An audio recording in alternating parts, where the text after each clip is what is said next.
What's going on, everyone, and welcome to Movie Emporium's Flashback Reviews, where I take movies from the past, break them down, and tell you what I think about them. If you like what you see on this channel, awesome, hit the subscribe button to join Movie Emporium, hit that notification bell at the top to find what's coming next. If you like this video, awesome, hit that like button, as well as commenting below on any video that you watch, including this one. So it's been a while since I've done a flashback review, like over a month now, and there's not really much else coming out this week. So I figured I would talk about a film that is not necessarily a huge hit, is more of a cult classic, and I find to be a lot of fun. I find it to be very entertaining.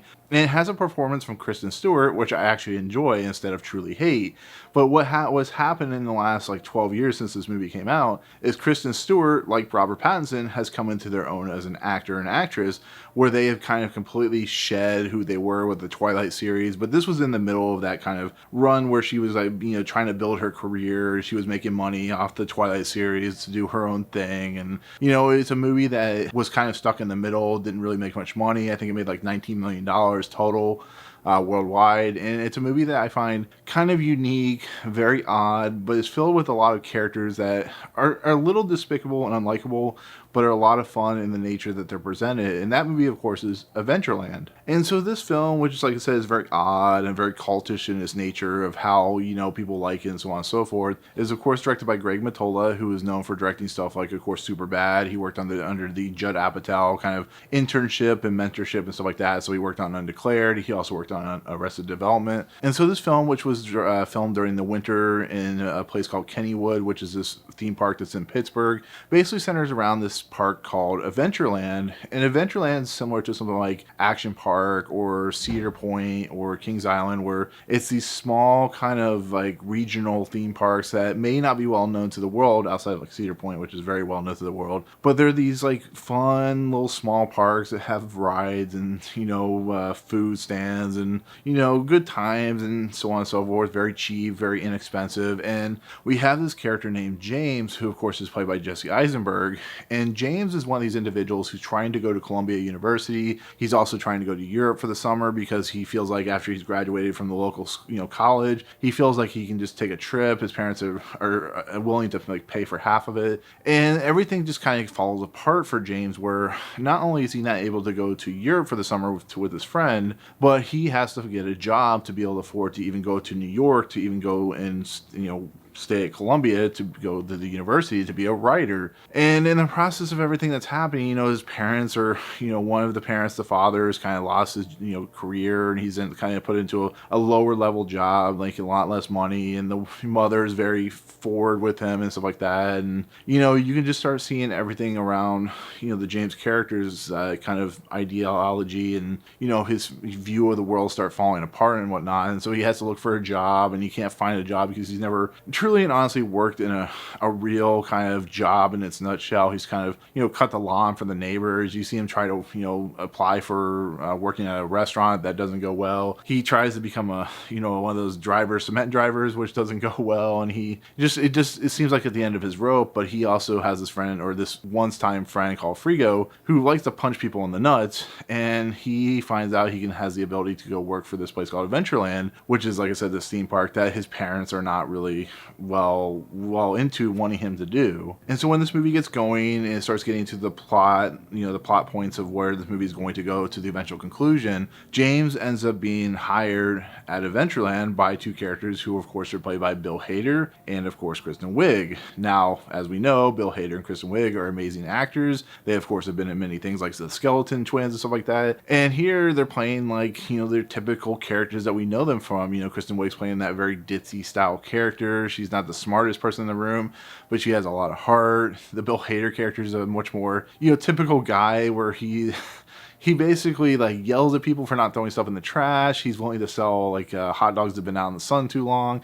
He's a guy that's just running a theme park, very, typical and so on and so forth. And it's just, they're two fun characters. They have some of the best moments in the movie in its nutshell. So James, basically, he is thrust into the games world of Adventureland, which is throwing stuff onto ring toss or throwing stuff into fish bowls or balloons or the horse race stuff. And he kind of just I want to do the ride hide stuff, but he ends up being put into games by Bill Hader's character because they need people for games. It's kind of funny when you see it. But this is when we come across two main characters of the movie, which of course are John, who of course is played by Martin Starr. Very kind of, he's like a gothish kind of atheist style character in this movie. And he has a lot of funny moments. He's very dry in his delivery. He's very just kind of, he doesn't really care about his job, but he does it to whatever ability he can. He reads like, Nietzsche and stuff like that. He's just a very kind of, I guess we'll have to do it this way. Just don't do anything bad. Save up your time minutes for, for the bathroom and so on and so forth. And Martin Starr has always been that type of character, but here he's just so dry and so humorless, but he's so funny. It's what makes Martin Starr and how funny he can be. You look at stuff like Knocked Up or, the Spider-Man movies and stuff like that. He's a fun character, and his part gets bigger and bigger as the movie goes along, as he becomes, more and more of a friend to James, because he falls for this woman who's played by Paige Howard, who is this,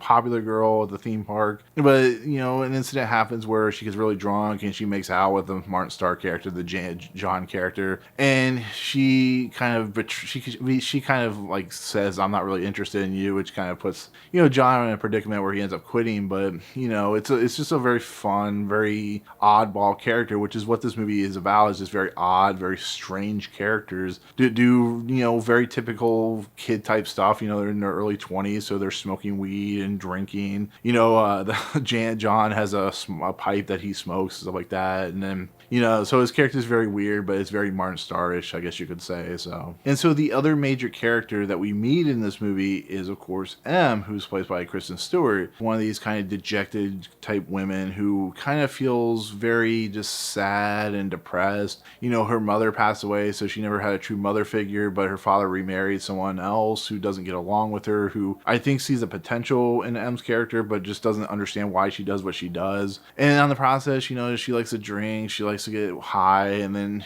she's kind of in a relationship with this character played by Ryan Reynolds, who plays Mike, who's a very douchey type individual who, he's a guy that, works as a maintenance person at Adventureland, and has this aura about him that is basically, he played with Lou Reed, which is a very famous singer / guitarist. And it's a kind of just becomes this kind of triangle, this romantic triangle between, of course, the James character, the M character, and Mike. And she is just, like I said, a very dejected person. She wants to go to New York as well. She wants to go be her own thing. And her character has a kind of character arc, which goes from, that very kind of, on the side girl to somebody who has some potential, who kind of finally goes out on her own when the movie kind of concludes.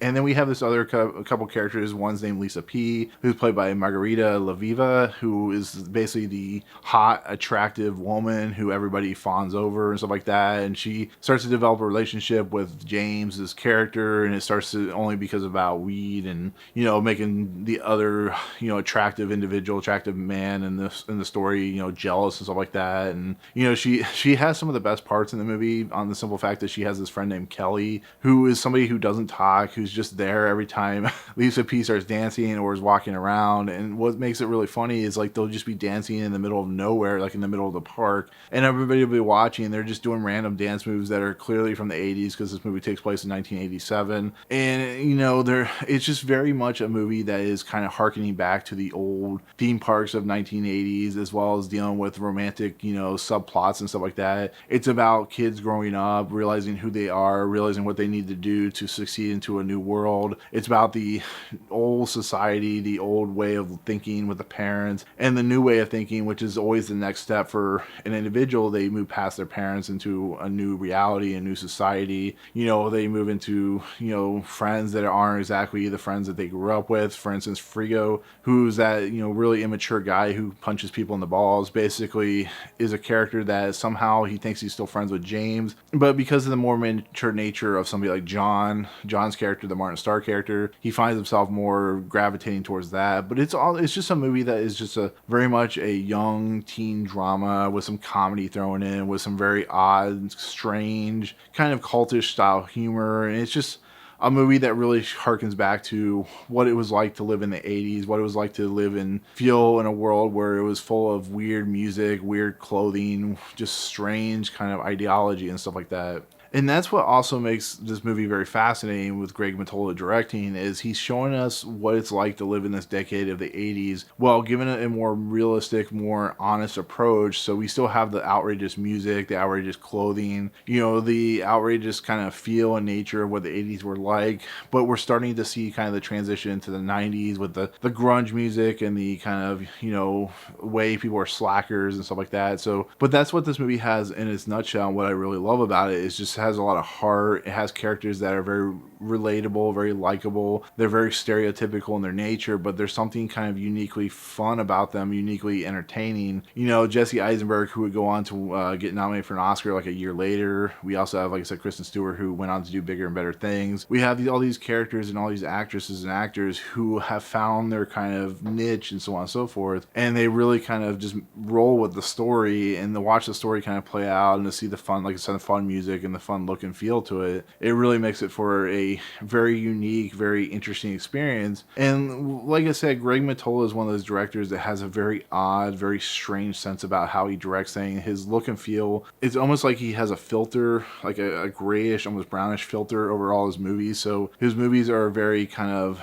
almost like picturesque, like when he films, but he makes it look like a realistic style place. You know, even if you look at something like outrageous and over the top like Superbad, it still has a very realistic setting to it, which is what Greg Mottola is just 100% known for doing. And like I said, he can roll in the comedy, roll in the strangeness of this world, and still make it feel like a truly whole piece of material. And yeah, it's just it's a fun movie. Like I said, you know, the Wolfgang Amadeus song is a lot of fun because it keeps playing. They start getting annoyed by it. There's a whole scene where, you know, somebody tricks James into basically winning a giant ass panda, which they said if you ever give one away, you better quit your job now. You know, there's scenes like that. There's quiet moments where the people are just smoking weed and talking to one another. There's, you know, fun moments when they're at the club and stuff like that, and they're dancing and having a good time. It's just what the 80s were like. You know, it's completely different now than what it was back then, even though we're trying to bring in some of the fashions of the 80s and 90s. But there was a sense of fun, a sense of adventure, and basically Adventureland is that. It's the wonderment and adventure of basically coming into adulthood and growing up, and that's why this movie just kind of truly works. Did this movie succeed? Not particularly in the kind of box office ground, and it's not as well loved as a lot of movies in this type of genre are, like Superbad, but I think it's an underrated gem. I think it's an underrated classic, and I think it has a lot of great moments and a lot of great character development and character dichotomy that I think you can have a lot of fun with it. So overall, I really enjoy this movie. It's been out for like 12 or 13 years, so it's a movie that's been out and, you know, seen. It's on HBO Max and stuff like that, but it's a movie I had a lot of fun with. I still enjoy, and, you know, never seems to get old. So, and that's always a good thing when you have great material and it's written well and it has great characters. You can keep watching it over and over and over and never get tired of it. So, but that's it. That's gonna be my take on Adventureland. Like I said, there's really just many great moments that involve every character at some point in this movie. So, thank you so much for watching. Let me know in the comments below what you thought of this movie. Did you like it? Did you not like it? What's like one of your favorite scenes from the movie? Who's one of your favorite characters from the movie? Is this a movie that you watch constantly like I do? So on and so forth. But anyways, let me know. But otherwise, if you like what you see, hit the subscribe button to join Movie Emporium. Hit that notification bell at the top to find out what's coming next. If you like this video, awesome. Hit that like button. And as always,